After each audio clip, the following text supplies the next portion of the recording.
अस्सलामुअलैकुम वरहमतुल्लाहि वबरकातुहू। Welcome in Arabic calligraphy course.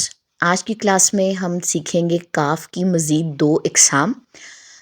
ये मोटे वाला काफ है जो हमने सीखा है, जिसकी आँख है और इसके ऊपर दो नुक्ते हैं। पिछली क्लास में हमने ये सीखा था, लेकिन इस वाली क्लास में हम जो स्टिक वाला काफ होता है, जो बारीक काफ होता है, जिसको हम बारीक लेटर्स में भी वो शुमार होता है, तो वो सीखेंगे। चलें जी, स्टार्ट करते हैं। सबसे पहले आपने अपने पेन की जो डायरेक्शन है उसको मेक श्योर कर लेना है, और इस डायरेक्शन में पेन को रखते हुए यूं ऊपर से नीचे और यहाँ पे लाके गोल हल्का सा करके छोड़ देना है, और यहीं से आप इसको स्मूथ करते करते एक कत के बराबर जो है आप यहाँ तक ले जाएंगे और यूं इस तरीके से छोड़ देंगे। इसके बाद इसकी टिप को जो है पेन को थोड़ा सा उल्टा करके उसको बारीक कर लीजिए, ताकि वो बिल्कुल अच्छे तरीके से जो उसकी लास्ट उसका स्टेप है वो अच्छे तरीके से बन जाए। ठीक है जी। नेक्स्ट यहीं पे आप पेन की डायरेक्शन रख के यूं पीछे की तरफ लेके जाएंगे, जो इसकी हमने स्टिक बनानी है, जो इसका एक डंडी सी बनानी होती है, इस तरीके से। और ये दो कत के बराबर जो है ऊंची होनी चाहिए। ठीक है, एक कत और ये दूसरा कत, ये भी दो कत के बराबर बाहर निकलेगा यहाँ से। ठीक है, ये मैंने यहाँ से इस तरीके से निशानदही कर दिया, और इन दोनों के दरमियान का फासला एक कत होगा। तो आप लोग पहले भी कत लगा सकते हैं, और ये एक कत के बराबर जो है लाइन से ऊपर उठा हुआ होगा, या आधा कत के बराबर। ठीक है जी। तो ये था हमारा बारीक वाला काफ। इसके बाद दूसरे काफ को भी प्रैक्टिस कर लेते हैं। ये भी काफ आप लोगों ने मोस्टली जगहों पे लिखा देखा होगा।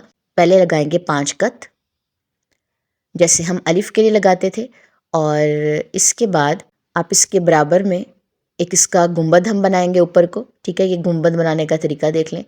फिर अलिफ की तरह नीचे की तरफ लेके आएंगे, और यहीं से यूं करते इस तरीके से आप छोड़ देंगे। ठीक है जी। और इसको इस तरीके से आप पेन को उल्टा करके बारीक कर लीजिए। ठीक है जी। तो ये इसका जो लास्ट स्टेप है वो भी बन जाएगा, और ये 4 कत के बराबर होता है, और आधा कत जो है ये लाइन से थोड़ा सा उठा हुआ होगा। ठीक है, ये एस की तरह का यूं इसकी हमजा सी आपने बना देनी है, और ये यूं मैंने थोड़ी सी निशानदही की है कि किस तरीके से यूं एक कह लें स्लोब की तरह नीचे को आ रहा है। ये जो निशानदही है, ये थी काफ की दो शेप्स। होप सो कि आप लोगों को समझ आ चुकी होगी। इसके बाद हम चलते हैं जी प्रैक्टिस शीट की तरफ।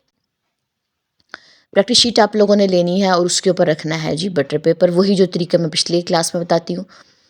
और आपने इसको ड्रा करना है। पहले काफ को ड्रा कर लीजिए, जो बारीक वाला काफ है, इस तरीके से। मेरा ज़रा कत पेन का मोटा है। नीचे अलिफ की तरह आएगी लाइन, और यूँ इस तरीके से आपने इसको ले जाना है। इसके बाद नेक्स्ट करेंगे हम दूसरे वाला काफ। यूं आपने गोल करते यहाँ छोड़ देना है, और यहीं से आपने नीचे लाना है। ठीक है जी। और यूं आपने इसकी जो है वो नोक बना लेनी है। 2 कत के बराबर ये होगा, फिर ऊपर वाली लाइन, और फिर ये 2 कत के बराबर। ठीक है जी। तो ये थे आप लोगों के दोनों काफ। होप सो कि आप लोगों को अच्छे से समझ आ चुकी होगी। चलें जी, इसके बाद नेक्स्ट क्लास में हमारी मुलाकात होगी। अस्सलाम वालेकुम वरहमतुल्लाहि वबरकातुहू।